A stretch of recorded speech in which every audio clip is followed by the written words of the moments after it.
আজ ষষ্ঠী, দেবীর বোধন। সপরিবারে মা দুর্গার পিতৃগৃহে আগমনের দিন। বোধনের পর দেবীর অধিবাস। বিল্ল বৃক্ষের তলায় দেবীর আরাধনা।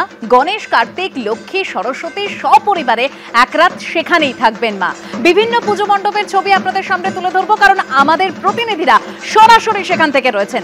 সুচিস্মিতা ভট্টাচার্য রয়েছেন রাজডাঙ্গা নবোদয় সংঘ থেকে, অন্যদিকে হিন্দল দে রয়েছেন বাঘাযতীন তরুণ সংঘ এই পুজো মণ্ডপ থেকে। আমি প্রথমেই সুচিস্মিতার কাছে যাব। সুচিস্মিতা, এখন 3:30 বাজে, রাজডাঙ্গা নবোদয় সংঘের ছবিটা এখন কি?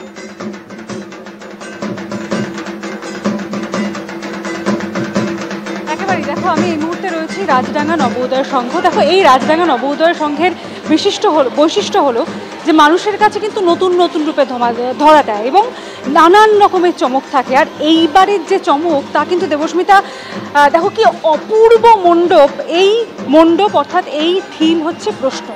নানান প্রশ্ন আমাদের মধ্যে ঘোরাফেরা করে, কিন্তু সব প্রশ্নের উত্তর সবসময় কিন্তু আমরা পেয়ে থাকি না। বিশেষ করে যদি বলা যায় যে এই মণ্ডপটা, যে এই মুহূর্তে যেটা দেখতে পাচ্ছ, এই মণ্ডপের ভিতরে কিন্তু একেবারে এক মহাজাগতিক পরিবেশ, এবং যেমন পরিবেশ তার সঙ্গে সামঞ্জস্য রেখে আবহ, তেমনই সামঞ্জস্য রেখে সঙ্গীত। আমি পুরো ডিটেলটা জানবো। আমার সঙ্গে এই মুহূর্তে কর্মকর্তা রয়েছেন। আমি একেবারে এই যে প্রশ্ন, এই থিমটা, এটার ডিটেলটা জানতে চাইবো। হ্যাঁ, 2025-এ আমাদের ভাবনা প্রশ্ন, শিল্পী দেবাশিস বাড়ুই।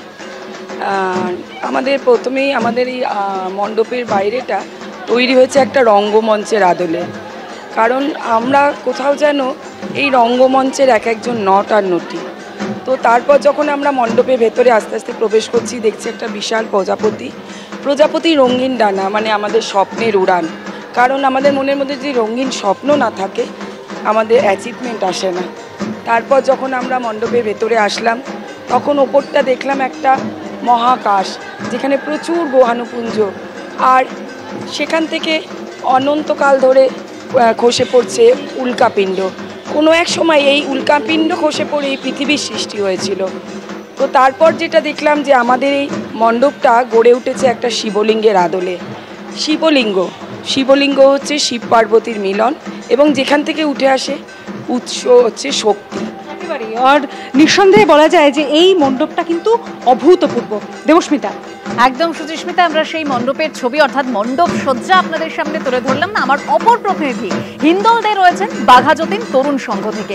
হিন্দল, বাঘাযতীন তরুণ সংঘের এবারের ভাবনা কি, এবং মানুষের ভিড় এই দুপুর 3:30 ষষ্ঠীর দুপুরে কতটা লক্ষ্য করছো?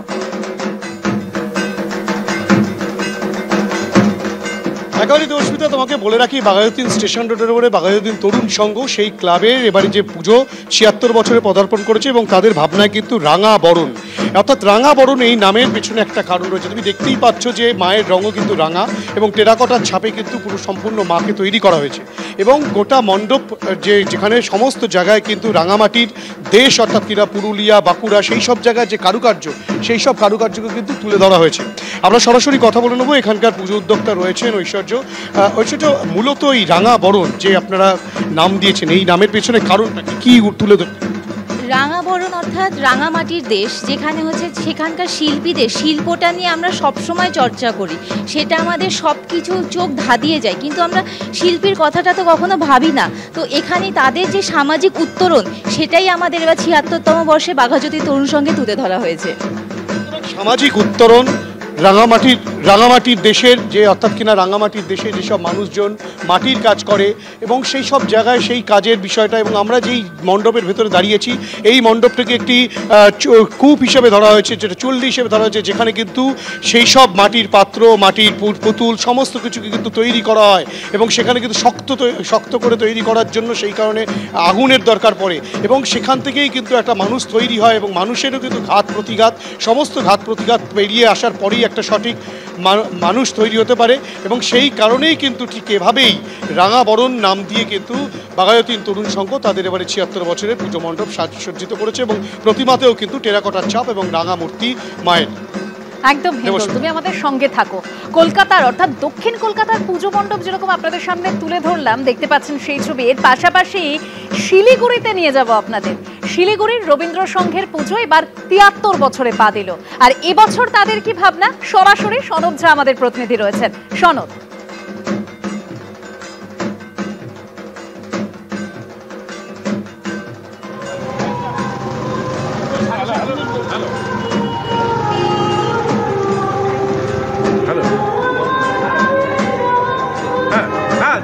যারা আমরা আছি কলেজ, বিশেষ করে রবীন্দ্রসংঘের ৭৩তম বর্ষপূর্তি, এবং এটা একটা একান্নবর্তী পরিবার, ভেঙে যাওয়া একান্নবর্তী পরিবারের গল্প।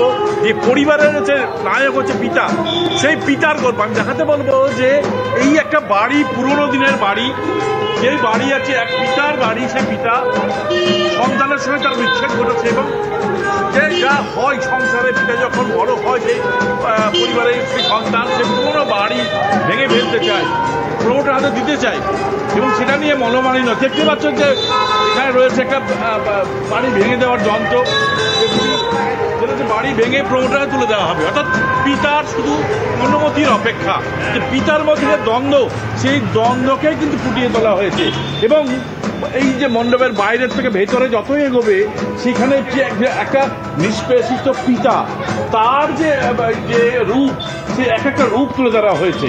তুমি দেখতে পাচ্ছ এক পিতা সে ভ্যান চালায়, সে ফুটে বোঝা বইতে পারে, সেই পিতার যে একটা রূপ, সেই রূপটাকে তুলে ধরা হয়েছে। আমরা যেমন পাড়ায় দেখতে পাই, বিভিন্ন জায়গায় বিভিন্ন দোকান রয়েছে, সাইকেল রিপেয়ার শপ রয়েছে, সেগুলোর জায়গায় যে এক এক রকম পিতা থাকে, সেই পিতার নানা রূপ, সেই নানা রূপ কিন্তু মঞ্চে ফুটিয়ে তোলা হয়েছে।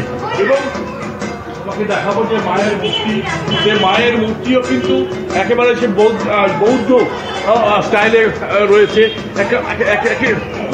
একেবারে অন্যরকম। এবং আজকে মহাষষ্ঠীর দুপুরে কিন্তু অনেকটাই ভিড় রবীন্দ্রসংঘের ৭৩তম বর্ষে। আজকে এই যে পিতার বিভিন্ন একদম সনদ, আমরা ছবি দেখতে পাচ্ছি, অভিনব ভাবনায় সেজে উঠেছে শিলিগুড়ির রবীন্দ্রসংঘ পুজো মণ্ডপ। ৭৩ বছরে তাদের ভাবনা আপনাদের সামনে তুলে ধরলাম।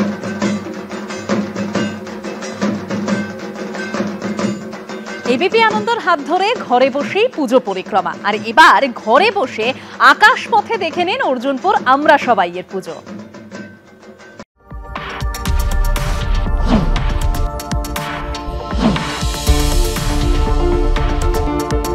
বাগুইহাটির অর্জুনপুরের আমরা সবাই ক্লাব এবছর তাক লাগিয়ে দিয়েছে।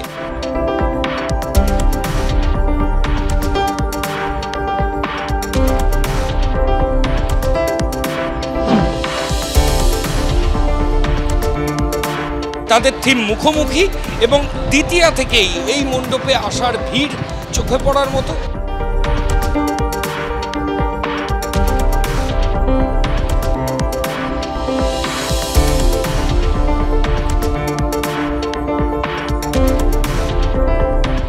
শুধু মণ্ডপ নয়, অসাধারণ সুন্দর মাতৃপ্রতিমা, অ্যালুমিনিয়াম, স্টিল এবং লোহা সুন্দরভাবে ব্যবহার করেছেন এখানে শিল্পী।